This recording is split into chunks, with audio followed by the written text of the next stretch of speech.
«Эхо Москвы» в Уфе и общественная организация «Берзямлек» представляют рубрику «Говорим по-башкирски». Увольнение. Эштән сығару.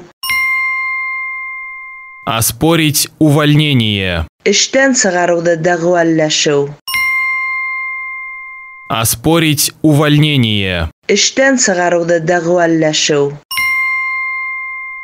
Медики скорой помощи в Ишимбае оспорят свое увольнение. Ишимбайдагы тиз ярдәм табиблары үзләрен эштән сығаруды дәгъваллашәсәк.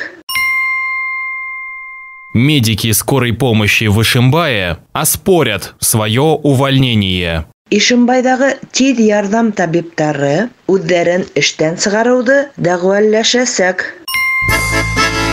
«Эхо Москвы» в Уфе и общественная организация «Берзямлек» представляют рубрику «Говорим по-башкирски».